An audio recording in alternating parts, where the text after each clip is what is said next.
Salut à tous, j'espère que vous allez bien. On se retrouve pour une quatrième vidéo. Déjà 4, ça passe super vite.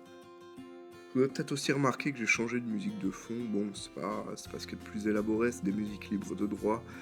Mais voilà, pour le moment, je ressens pas encore le besoin ni l'envie de composer ou de demander à quelqu'un de me composer une musique perso. Et voilà, ça vous plaît pas, c'est pareil. Moi, je trouve que ça suffit. Après, si ça vous dérange réellement, vous pouvez le dire dans les commentaires. De toute façon, voilà, c'est qu'une musique.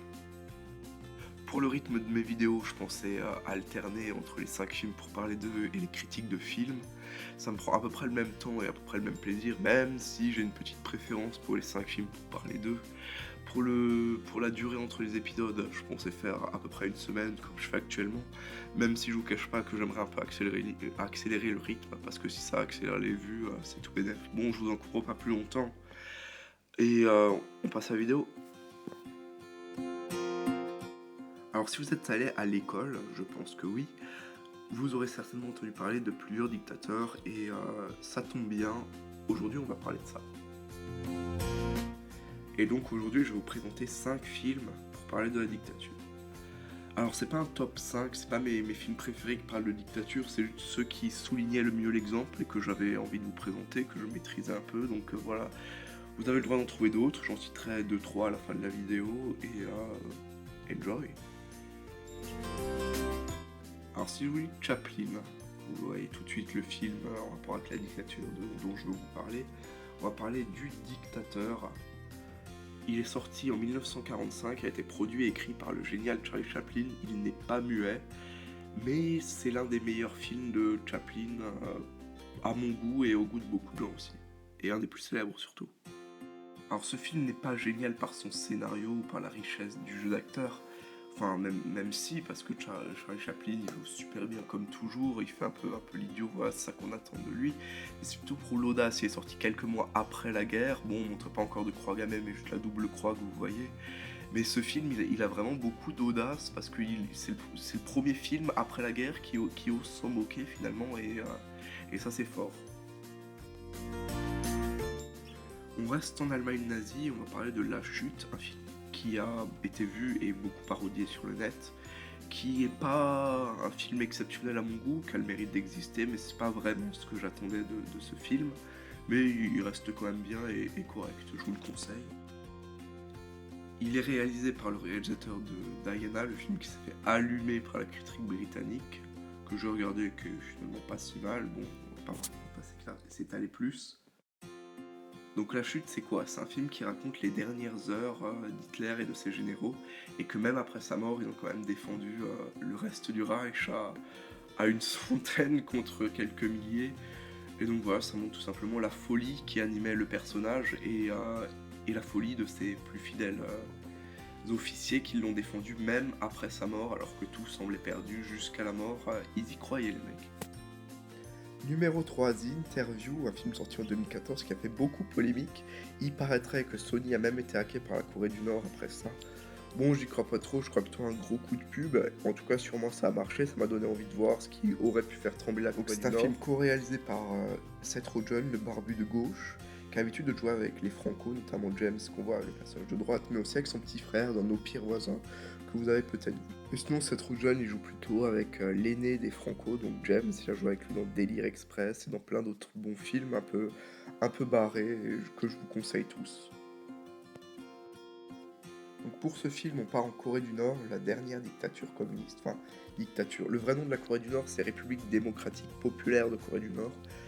Ça cache bien son jeu. Donc ça parle du président démocratique de Corée du Nord, Kim Jong-il, fils de Kim Jong-un. Bizarrement, il succède à son père démocratiquement bien sûr. Donc dans ce film, James Franco et Seth Rogen essayent de partir en Corée du Nord pour interviewer le leader. Mais ils se retrouvent embarqués par le FBI ou les services secrets américains pour tout simplement aller le tuer. Donc voilà, ça va pas tout à fait se passer comme ça. Bon, je vous laisse découvrir, no spoil. Numéro 4, on va parler de La Vague. Donc on repart en Allemagne, mais pour une histoire vraie.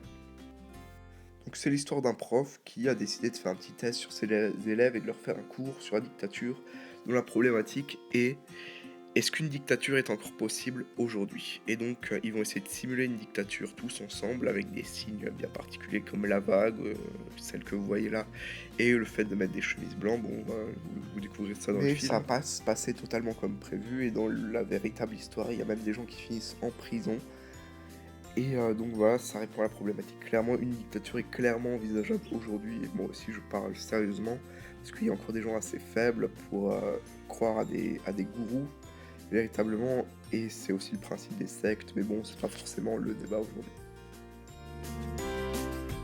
On va finir avec du lourd et du très très lourd. The Dictator, une comédie donc sur un dictateur du Moyen-Orient. Qui dit dictature du Moyen-Orient dit pétrole, dit peuple affamé, dit dictateur riche. Donc il est un peu embêté par l'ONU pour ça et qui lui demande de un peu distribuer ses richesses ou de rendre le pays démocratique. Notre dictateur, il a finalement décidé d'aller à New York, et là, c'est le choc des cultures, le capitalisme américain avec une dictature du Moyen-Orient, ça crée un cocktail explosif de rire que je vous conseille également. D'ailleurs, je vous conseille tous les films qui existent, voilà, c'est dit.